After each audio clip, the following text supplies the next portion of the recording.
Bonjour à tous, j'espère que vous allez bien. On se retrouve aujourd'hui pour une vidéo sur Raphaël, Nicolas et Laura qui poussent un gros coup de gueule contre l'équipe de Touche pas à mon poste. Hier, Cyril Hanouna et ses chroniqueurs ont évoqué les derniers scandales qui touchent le milieu de la télé-réalité. La plupart d'entre eux ont critiqué ce milieu qu'ils jugent malsain avec toutes les affaires de chantage, d'agression, etc. Kéline était d'ailleurs invitée sur le plateau et a fait plusieurs révélations. Elle balance que la production lui aurait demandé à plusieurs reprises de se mettre en couple avec Ilan dans Objectif Reste du Monde. Kéline affirme avoir été éliminée directement du programme car elle a refusé de faire une histoire avec lui. Elle dénonce la pression constante et les manipulations qui sont très présentes dans ce milieu. Pour la jeune femme, on ne regarderait pas suffisamment le passé des candidats et c'est ce qu'il s'est passé avec son prétendant dans Les Princes qui a été condamné pour violence conjugale 6 mois après l'émission. Choqués par les propos tenus dans TPMP, Raphaël, Nicolas et Laura ont poussé un gros coup de gueule. Furieux d'être traités comme des imbéciles par les chroniqueurs, les 3 candidats de télé-réalité leur répondent. Avant de vous laisser avec la vidéo, je remercie Diana, Lisa et Théo qui ont été les premiers à commenter notre dernière vidéo. Si vous souhaitez passer dans la prochaine, abonnez-vous à la chaîne, activez les notifications et soyez les premiers à commenter. Là, par contre, je tiens à dire, il raconte beaucoup de conneries.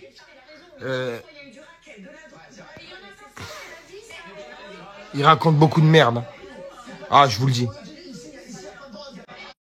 Parce que vous gagnez beaucoup d'argent. Moi, je me demande, en revanche, dans quelques temps, quand il n'y aura plus du tout la télé-réalité, tous ces gens-là, en fait, ils vont être cramés. Qu'est-ce que vous allez devenir? On parle de télé-réalité, il y en a, ils connaissent même pas un quart de la télé-réalité, c'est dommage. Ils te demandent ce que tu vas faire dans 10 ans, mais on fait le même boulot presque, tu vois. Sauf que tu es sur un plateau télé, mais qu'est-ce que tu feras dans 10 ans? Toi, t'as construit quoi? Ne vous inquiétez pas, on n'est pas tous idiots et je pense que 99% des gens de télé-réalité sont très intelligents et on construit des choses et tout va bien se passer, hein. Vous inquiétez pas, on va pas se suicider non plus, on n'est pas tous bêtes, hein. D'accord? Arrêtez de croire que, je sais pas, c'est ouf. On dirait qu'on est tous des déchets de la société et qu'on sait pas où on va aller et que, non, c'est pas ça du tout en fait, mais vraiment pas pour le coup. Vous méprisez la télé-réalité, mais pour autant, c'est vos plus gros débats et ceux qui cartonnent quasi le plus. Soyons sérieux et respectez-nous juste un petit peu, mais pas trop quand même. Et moi, j'en veux énormément aux prods qui instrumentalisent les gamins, qui vous utilisent, qui vous formatent. Oh là là. Oh là là. C'est le procès de la télé-réalité. Allez. Oh là là. Étriqué. Qu'elle est triquée, celle-là. Oh putain. Ça y est. Alors moi, je vous dis, ça fait 7 ans que je fais de la télé. Je remercie la télé. Je remercie ma production, Banijé, Magali. Et ciao. Ça ne va plus, ça ne va plus, ça ne va plus. Je pars en débrief. Débrief du soir. Je ne le fais jamais. Un sujet qui m'a horripilé. Bon. Débrief un peu spécial. Qu'est-ce que c'est ce bordel? Voilà. Donc je regardais TPMP pour ne pas citer l'émission. Et en fait, je la ferme. La mayonnaise commence à monter. Et crescendo, le Lord, voilà, vous reçoit pour un débrief en calbar banane, tout simplement, parce qu'il en a marre. J'en ai marre. Alors là, je le prends avec humour, parce que je suis quelqu'un de fun, je suis quelqu'un de, voilà. Et moi, quand je parle, je ne vais pas être trash, je ne vais pas insulter, je ne vais pas dénoncer. Les gars, j'ai pas besoin de buzz, très sincèrement. Si j'aurais voulu faire du buzz sur toutes les histoires qu'il y a eu dans les mois, les jours passés, j'aurais pu ouvrir, Donc croyez-moi, que ce soit moi ou ma femme, vous ne me verrez jamais sur un plateau télé à colporter de la merde ou tout simplement dire ceci sur un tel. Non. J'ai travaillé avec des gens, ça s'est moins bien passé. Lors d'une interview, on peut peut-être évoquer, mais je n'irai jamais dénigrer, etc. Les gars, c'est un travail. La télé-réalité, à l'heure actuelle, c'est un travail. Il y a des gens qui vivent de ça. Je ne parle pas pour moi. Je ne parle aussi pour la production. Des gens qui ont fait des études pour ça. Voilà. Il faut savoir que dans une télé-réalité, Il y a une centaine de personnes qui gravitent autour. Voilà, qui bossent pour ça, jour et nuit. Donc, en fait, en discriminant vraiment, parce que c'est de la discrimination, ben oui, je connais aussi des mots comme ça dans mon vocabulaire. Je ne suis pas un sombre con, non. On sait quand même parler, on sait quand même s'exprimer. Donc en fait, en disant des telles aberrations, voilà encore un autre beau mot, hein, aberration. Alors, donc voilà, petite dédicace parce que là j'ai vu il y a quelques minutes que pour faire de la télé-réalité, il faut être con. Et bien alors je suis un sacré con. Eh oui, je suis un sacré con et je suis fier d'être con. Voilà, parce que moi je vais vous dire quelque chose. La télé-réalité, elle m'a tout apporté. Voilà, elle m'a tout apporté. Elle m'a apporté ma situation financière, elle m'a apporté ma famille, elle m'a apporté ma femme, elle m'a apporté mon fils, mes meilleurs voyages, mes meilleures émotions, mes meilleures expériences. Elle m'a tout apporté. Et grâce à Dieu, j'arrive à en vivre depuis maintenant 7 ans. Voilà, 7 ans. Et en fait, je me rends compte que je regarde la télé, je regarde les médias, etc. Et on est en train de nous faire passer pour des monstres. Des monstres. Voilà. En gros, quand on va dans une télé-réalité, c'est pire qu'une parce que j'entends des mots. Waouh, j'entends des mots, ça fait froid dans le dos, les gars.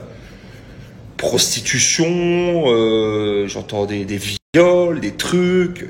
Alors après, ce n'est pas mes histoires, mais les gars, vous croyez qu'on va tourner nos tournages sur Pluton, sur Mars, qu'on est avec des gens totalement fous, pas stables mentalement. Vous croyez qu'on est entouré par quoi? Des gourous, par des gens de sectes? Je comprends pas en fait. La production, vous croyez que c'est quoi?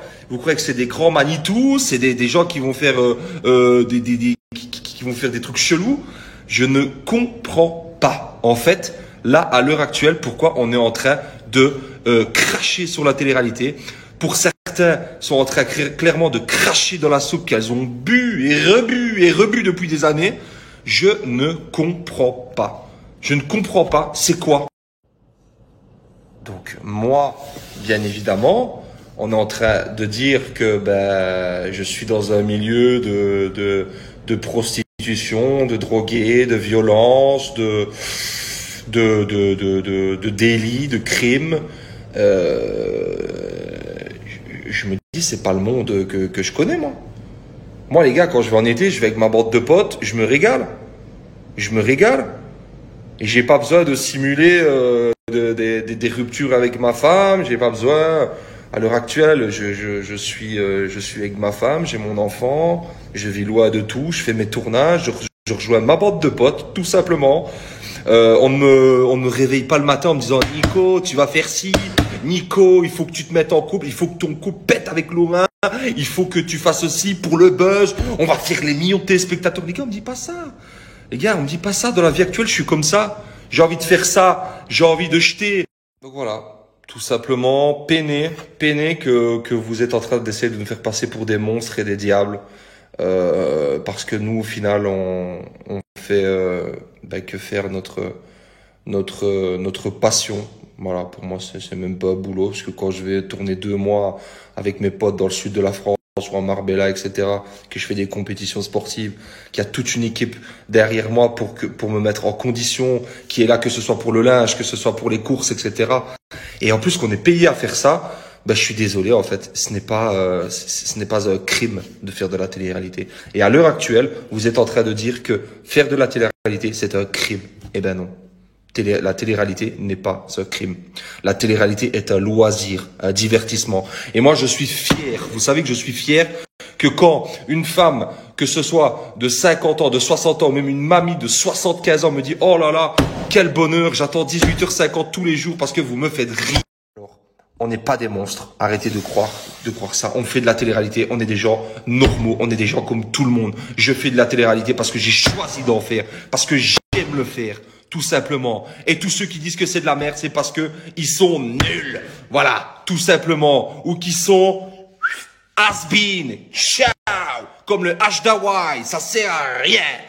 Donc moi, à l'heure actuelle, j'aime ce que je fais. Sans eux, je ne serais rien du tout. J'ai bossé avec des productions, j'ai peut-être été en désaccord. À l'heure actuelle, je suis chez Banijay Productions depuis des années. Ils ont fait confiance en moi. Tout simplement, grâce à eux, ben, je peux dire que j'ai eu ma famille, j'ai eu ma femme, j'ai eu mon enfant. Je bosse avec eux, je vis avec eux aussi, que ce soit les ingénieurs du son, les cadreurs, les nounous, les journalistes. Je connais leurs défauts, leurs qualités, leurs enfants. Je connais tous d'eux, je connais leur vie. Parce que, voilà, on est une grande famille. On est une grande famille, tout simplement. Voilà. Parce que je peux pas laisser dire des trucs comme ça. Je peux pas laisser dire des trucs comme ça. Donc moi, Nicolas Lozina va venir me trouver, me dire, oh Nico, écoute, ça serait bien que tu fasses ci, ça serait bien que tu rompes avec ci, ça serait bien que tu ailles mettre une main dans la gueule à lui. Mais jamais de la vie, vous êtes malade ou quoi? Je fais ce que j'ai envie. Le matin, quand vous me voyez me faire des œufs, du bacon avec des toasts grillés, parce que j'ai envie de le faire. Et si j'ai pas envie de parler à un tel, ben je lui parle pas. Voilà, et j'attends l'épreuve sportive. Et si j'ai envie d'aller prendre ma douche à 13h au lieu de 17, eh ben je le fais. Les gars, dans la télé-réalité, il faut bien se dire, il y a le mot télé. On fait de la télé. Donc forcément, il doit y avoir du show. Forcément, si c'est pour raconter l'histoire de Pierre, Paul et Jacques qui restent 17 jours au bord de la mer à jeter des cailloux, c'est pas intéressant. Ce n'est pas intéressant qu'on se le dise, les gars. Et oui, dans le mot télé, il y a télé, mais il y a aussi réalité. Réalité. À l'heure actuelle, c'est une réalité. Je suis heureux, j'ai ma famille, j'ai mon enfant, parce que c'est grâce à la télé-réalité. Et oui, et merci Florence Fayard, merci Benjamin Diazy, merci Cécile Martoun, merci Gigi, merci tout le monde, les gars. Tout le monde, voilà. Et merci aussi à mon agent, Magali. Et j'en placerai aussi un mot pour mon agent, Magali Berda. Certains diront que je suis un suceur. Je m'en bats les couilles. J'en suis un, alors. Et oui, j'en suis un, alors. Magali, faut savoir que j'étais l'un des premiers à aller chez elle. J'étais l'un des tout premiers à aller chez elle. Je l'ai jamais quittée. Voilà. Et grâce à elle, aujourd'hui, je peux avoir tout ce que j'ai. Sans elle, je n'aurais rien. Et c'est une fatalité. Et c'est une réalité plutôt, pardon. C'est une réalité. Voilà. Elle m'a vu gamin, elle m'a vu bébé, elle m'a vu bête. Elle m'a sorti des plus grandes merdes. Et grâce à elle, je suis devenu un homme, j'ai une famille. Donc les gars, arrêtez de cracher sur la télé-réalité parce que ben, vous crachez surtout sur des personnes, mais surtout sur des métiers, sur des carrières et surtout ben, sur des mères de famille et des pères de famille. Et ça, c'est pas beau. Donc ceux qui n'aiment pas la télé-réalité, qui critiquent la télé-réalité, qui sont étriqués la télé-réalité, ce qu'ils vont faire, c'est qu'ils vont prendre ça, leur télécommande, et qu'ils vont changer de chaîne. Ils vont aller sur BFM et ils vont arrêter de nous casser les couillons. Voilà ce que je vais vous dire. Et ceux qui aiment regarder la télé-réalité parce que ça les divertit, parce qu'après une longue journée de boulot, ça leur permet de rigoler en famille, etc. Eh ben, continuez. On est là pour le show. J'aime ce que je fais et je ne changerai pas. Merci à tous. Je vous aime. Ciao! Personnellement, vous savez très bien que je ne suis pas du tout adepte de la prise de parole sur les réseaux sociaux pour des clashs ou pour répondre à des polémiques ou pour me mêler tout simplement de choses qui ne me concernent pas. Or, là, j'avais envie de vous parler de quelque chose parce que je suis clairement un petit peu choquée de certains propos. Je fais de la télé-réalité depuis 5 ans. À savoir qu'en 5 ans de télé-réalité, j'ai travaillé avec diverses productions, notamment avec ma production actuelle qui est Banijay Prod, et qu'on ne m'a jamais demandé de me mettre en couple ou d'aller vers tel ou tel garçon pour pouvoir rester dans une aventure. Clairement, diaboliser la télé-réalité, c'est la mode, hein, donc certains chroniqueurs se lâchent, on est d'accord, c'est-à-dire qu'on parle de mots très très forts, hein, tels que de la prostitution audiovisuelle. Alors tout cela, je ne sais pas d'où ça sort, je ne sais pas en quelle année ça existe, enfin du moins dans mon monde ça n'existe pas. À savoir que y a aussi de très belles choses qui se passent dans la télé-réalité, qu'on n'est pas des monstres. Hein, à la base, on est là pour divertir les gens, que c'est une émission de divertissement, qu'il y a des personnes qui nous regardent, même si certains disent qu'ils ne regardent pas, ils regardent. Hein. Il y en a qui l'assument, d'autres pas. Pour dire que nous ne sommes pas des monstres, hein, nous sommes des gens comme tout le monde, que nous ne sommes pas tous cons. Ça, c'est comme dans la vraie vie. Hein. Des cons, il y en a partout. Stop de généraliser, stop de préjugés. Il y a aussi plein de belles choses dans la télé-réalité. Il y a des bonnes, il y a des mauvaises personnes, comme dans la vraie vie. Voilà, à un moment donné, moi, je suis très très fière d'être issue de la télé-réalité. Je suis très fière d'avoir travaillé avec les productions avec lesquelles j'ai travaillé ou avec lesquelles je travaille encore.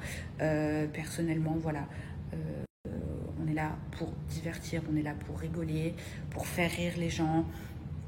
Et ce n'est que de la télé. Et je trouve que sur certains propos, ça va un petit peu trop loin. N'oublions pas qu'il y a des gens qui s'aiment dans le milieu de la télé-réalité. Il y a des gens qui sont mariés parce qu'ils ont, grâce à ces émissions de télé-réalité, rencontré l'amour, qui ont eu des enfants. Donc tout ça, c'est à pas oublier aussi.